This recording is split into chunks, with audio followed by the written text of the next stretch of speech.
दोस्तों नमस्कार, स्वागत है आपका एक और नई वीडियो में जिसमें स्वर संहिता पर आधारित संपूर्ण हिंदी विवरण बताया जाएगा। तो चलिए शुरू करते हैं। अध्याय 1, प्रस्तावना।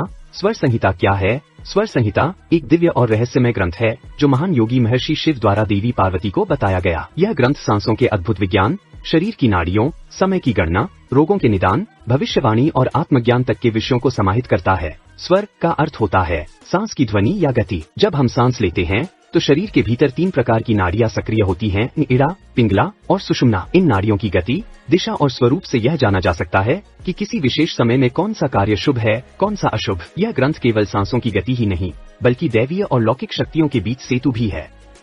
अध्याय 2, स्वर संहिता का ऐतिहासिक परिचय। स्वर संहिता मूल रूप से तंत्र, योग और शैव दर्शन का भाग है। यह शिव पार्वती संवाद के रूप में रचा गया है। प्राचीन भारत में तंत्र ज्ञान, योग विद्या और ज्योतिष के ज्ञाता इसे जीवन के हर क्षेत्र में मार्गदर्शन हेतु प्रयोग करते थे। महर्षि पतंजलि, गोरखनाथ और मत्स्येंद्रनाथ जैसे योगियों ने इस ज्ञान को आगे बढ़ाया। यह ग्रंथ हमें बताता है कि सांसों की गति केवल शारीरिक प्रक्रिया नहीं है बल्कि यह ईश्वरीय चेतना से जुड़ी शक्ति है। स्वर संहिता न केवल आध्यात्मिक उन्नति बल्कि व्यावसायिक, सामाजिक और चिकित्सा के क्षेत्र में भी उपयोगी है।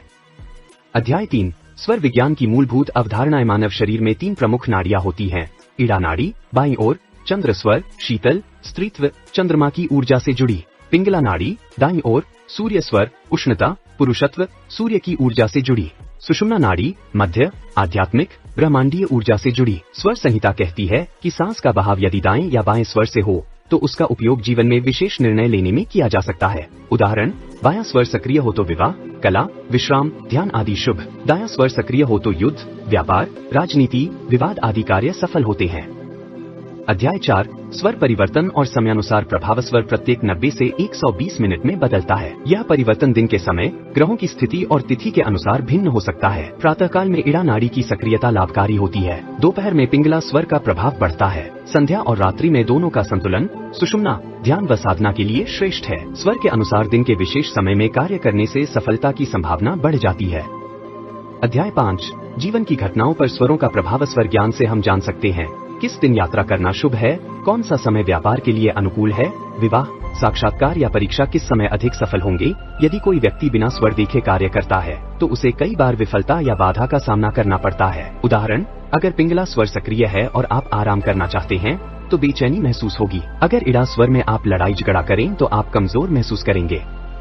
अध्याय 6, स्वर ज्ञान द्वारा रोग निदान और चिकित्सा। स्वर संहिता में रोगों की पहचान और उनके निदान के लिए भी विशेष ज्ञान है। यह विज्ञान बताता है कि सांस किस नाड़ी से अधिक समय तक चल रही है।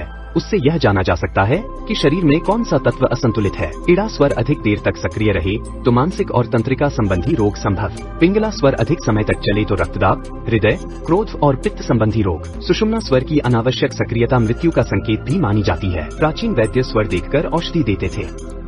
अध्याय 7, स्वरों के माध्यम से भविष्यवाणी। स्वरों के माध्यम से यह अनुमान लगाया जा सकता है कि कोई कार्य सफल होगा या नहीं। उदाहरण, अगर किसी कार्य पर जाने से पहले दायां स्वर चल रहा है तो कार्य में साहस की आवश्यकता होगी और सफलता मिलेगी। बायां स्वर अधिक भावुक या संवेदनशील स्थिति दर्शाता है। इसके लिए विशेष सूत्र भी दिए गए हैं, जैसे दायां स्वर विजय, बायां स्वर सुरक्षा, शांति। दोनों स्वर आध्यात्मिक संकेत, ध्यान, चेतना। अध्याय 8, योग और ध्यान में स्वर संहिता का उपयोग। योग साधना में स्वर संहिता की विशेष भूमिका होती है। जब इड़ा और पिंगला दोनों नाड़ियां संतुलन में होती हैं, तब सुषुम्ना नाड़ी सक्रिय होती है। यही समय ध्यान, प्राणायाम और कुंडलिनी जागरण के लिए सर्वश्रेष्ठ होता है। स्वर नियंत्रण के माध्यम से साधक अपने मन को स्थिर करता है, जिससे वह अंतर्मुखी होकर ईश्वर की अनुभूति कर सकता है। अध्याय 9, स्वर संहिता का आधुनिक जीवन में प्रयोग। आज के युग में स्वर संहिता का ज्ञान जीवन के कई क्षेत्रों में सहायक हो सकता है। व्यावसायिक निर्णय, वैवाहिक तालमेल, मानसिक शांति, रोगों से बचाव, ध्यान व योग्य विज्ञान हमें स्वयं की ऊर्जा को जानने, समय की पहचान करने और सही कर्म करने में मार्गदर्शन देता है। अध्याय 10, निष्कर्ष। स्वर संहिता केवल एक प्राचीन ग्रंथ नहीं बल्कि जीवन का विज्ञान है। सांसें, समय और चेतना का यह रहस्यपूर्ण गठजोड़ हमें आत्मज्ञान की ओर ले जाता है। जिस व्यक्ति को स्वर ज्ञान प्राप्त हो जाता है वह संसार में रहते हुए भी उससे ऊपर उठ सकता है।